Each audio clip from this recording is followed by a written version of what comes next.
Hello all, it is Wednesday, November 16th in the NBA. My three best picks are on the way. First, let's recap yesterday on Tuesday. Our best bet of the day, Jalen Brunson, over 18.5 points, cashes in the fourth quarter. Domantas Sabonis, no sweat, under 18.5 points. Don't even worry about that one. Damian Lillard, over 25.5 points. He does not get it done. Ruins our 3-0 sweep, but we'll take the winning day. If you are new, go down below, hit that subscribe button, hit that like button too. We crossed the 25 unit threshold. Let's go to 30 units, hopefully by the end of the week. Today, as you can see in the title, is a big day. And without further ado, you're going to understand why we have a big announcement. And today actually is, drum roll please, Calling Our Shot's second birthday. Yes, our first ever video was posted in November 16th of 2020.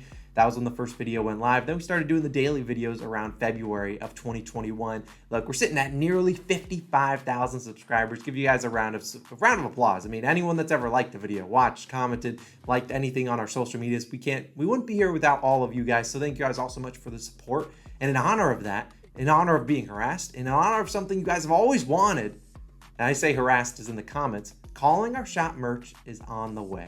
We've ordered some samples. We're going to test it out, make sure it's comfy, make sure it looks good. But that should hopefully be launched later on in November, maybe near Cyber Monday, if you will, maybe end of early December. We'll see. We want to get it to you guys under the Christmas tree if you celebrate Christmas. But without further ado, you'll learn more about that in the coming days, weeks.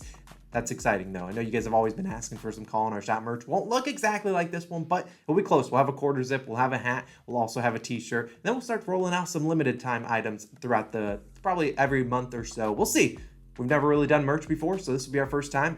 We appreciate you guys for anyone that buys it. You'll obviously learn more about that in the coming days. Long intro, happy birthday comments, launch them into the comment section. The top into our best bet of the day. We also have our NFL Week 11 best bets video popping up soon. And we have our Thursday Night Football video later on tonight. Look, enough of that. Best bet of the day, a guy that you are not going to expect. Kelly Oubre Jr. We're taking his over 19.5 points plus 105 on FanDuel. Now, before you ask me, Austin, the line's 18.5. Look, I understand. I took 19.5, one, because I know I'll get a ton of comments if I like it at 19.5, and two, I'd rather play I think you have to take it on FanDuel at 20 plus points, but I'd rather put plus 105 than take like a minus 115, minus 125-ish on some other books. And look, I'm fine if this line is, if you want to take an 18.5, go for it. I don't see him land on 19 points, and if he does, fine. I'll take my L. But let's talk about Kelly Oubre Jr. of the Charlotte Hornets. Now, Hornets, they're a little bit shorthanded today. They don't have Gordon Hayward. He's been missing a lot of games. And Dennis Smith Jr., doubtful for this game. I believe they have Cody Martin. He's not going to play, obviously, or Caleb. I think they have Cody Martin. He's the one on the Hornets. I always get them confused. But looking over the last few games, last four to be exact, we've seen Oubre play 36, 39, 34, and 34 minutes. He's playing a lot of minutes. LaMelo Ball is back, which does help him get some easier looks. But look, Oubre's a streaky shooter. He can go out there and score 10 points, say on 25 shots. That's what Oubre does. But we're banking on him shooting well today, especially coming off a bad game, 5 for 18 in his last one. And then let's talk about Oubre, because he's the best thing about Oubre.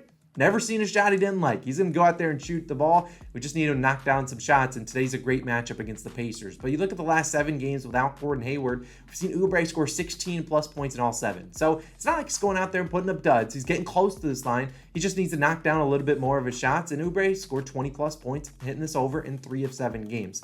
Now, his 4 misses, we'll talk about them. 17 points in a blowout, didn't even get close to 30 minutes, I think 25.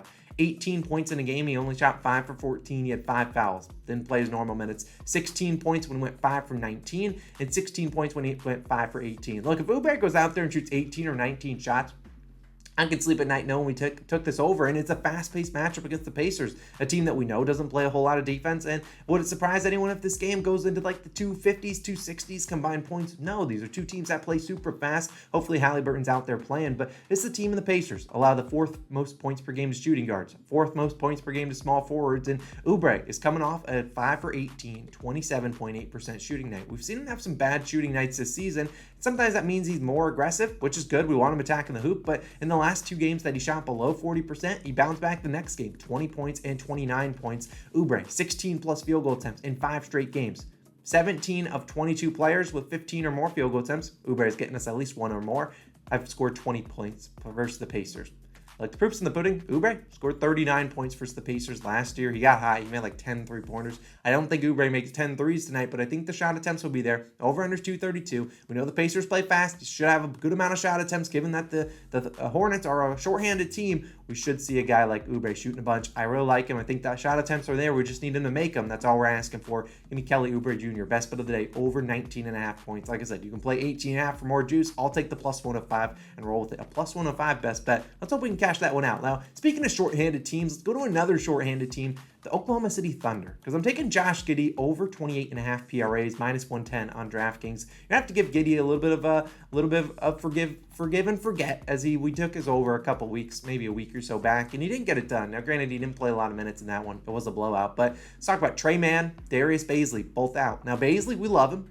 He's a COS Hall of Famer, not for the right reasons, but look, Bazley goes out there, shoots a bunch, so does Trey Mann, and both those guys being out should lead to some more field goal attempts for a guy like Josh Giddey. Now, Wizards will likely get Bradley Beal back. That's who they're taking. They're in Washington taking on the Wizards. They likely get Bradley Beal back, so Lou Dort will probably guard him. But the Wizards, I watched them a couple games, and they leave everyone open except for the primary guy. When we took Luka Doncic's over in PRAs, they just doubled him. Anytime he would try to drive to the hoop, he was getting at least 3 other guys sent out his way. And that left Spencer Dinwiddie wide open, and Dinwiddie scored 33 points and like 70% shooting because they left him wide open. And while I'm not saying Giddey's going to be the guy left wide open, he is the second guy on this team that's going to be shooting a bunch. And I think Giddey has a good chance to go over not only his points over, but also his assists over, and he can chip in some rebounds as well. Now, Giddey's also been playing pretty well recently.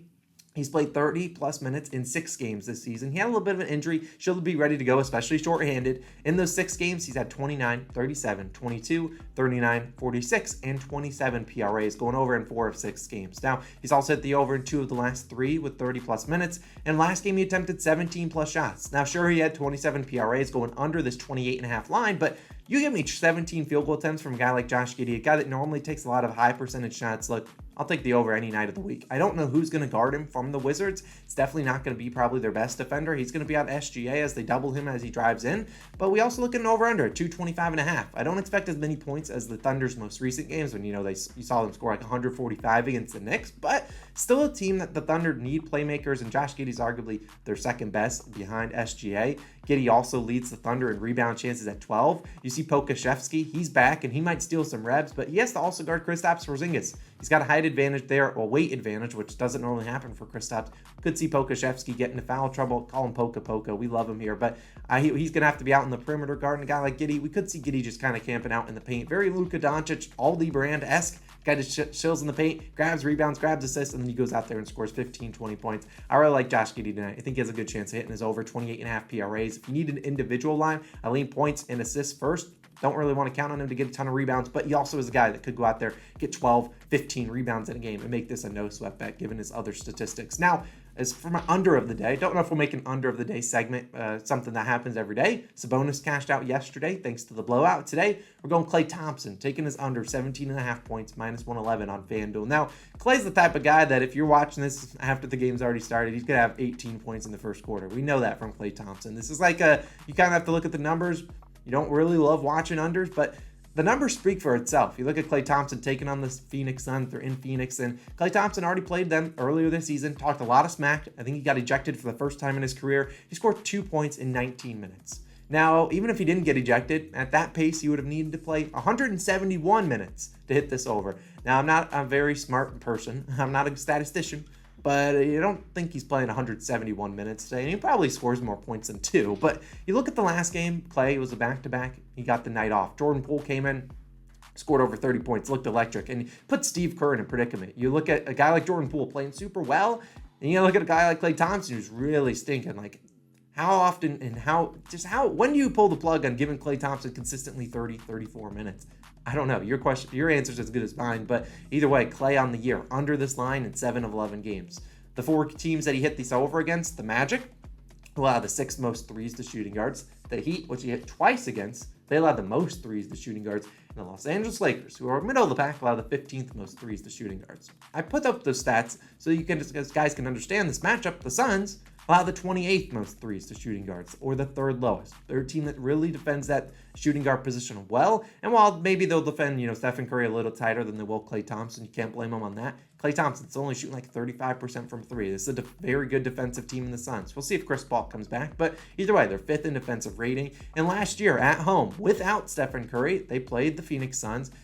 Saw Klay go 5 for 21, scoring 13 points. They're going to sag off guys like Draymond, guys like Kevon Looney. And they're going to make guys like Klay Thompson make contested shots, make tough shots, dribble the ball into the paint, go make contested shots over DeAndre Ayton and players like that. I don't know if Klay Thompson gets it done. This is a late game, so I don't know if I'll watch a whole lot of it, but I don't see Klay having a big day. And if he does, good for him. I'm happy to see him get back on track. I love watching Klay play, but I'll take the under 17.5 points. It's just been hitting more often than not, and I don't think this is a great matchup for him. He has better matchups on the horizon in the future. Give me Klay's under 17.5 points. Now, those are my 3 plays of the day. We might add a play in the pinned comment section, so definitely check that out. I did consider, here's a couple plays I considered. Looked at Al Horford's over in points. Interesting one. You can go check that out on your own. SGA, I liked his over in assists, given that I think he's going to be double teamed a lot. Aaron Gordon, we'll see if he plays. He has an illness, but Jokic is out. I don't think they want to play DeAndre Jordan a lot, so maybe we'll see what AG gets, but the illness kind of scares me away. You never know if they're not feeling well. They maybe play less minutes. And then Jalen Brunson, we'll see exactly what his line is. Obviously, a pretty good matchup against the Nuggets. Jamal Murray doesn't play defense, but I might add a play. Check out the pinned comment section down below. Of course, our NFL Best Bets video should be live around noon Eastern time with our favorite spread picks for Sunday. Our Thursday Night Football video will be live later tonight. I believe that's Titans versus Packers. It's time to shout out some COS All-Stars. Maybe we'll give you guys a merch discount when that goes live. We'll see. We got a couple. We got Prash, we got Cole, we got Zachary, we got Noel, we got DeSnake, we got Walter, we got Everyday Fantasy, Blicked Up Brad, we got Josh, Ethan, Brandon, and Kevin. Thank you guys all so much for the support. Can't do it without you guys. Once the Week 11 Best Bets video goes live, I'll post it right above my face somewhere around here. Again, thank you guys all for 2 great years of calling our shot content. We'll obviously be back for many, many, many more years, hopefully. Appreciate you guys as always. I'm Austin, signing out. Merch on the way. Be on the lookout for it. We'll see you guys then. Peace out.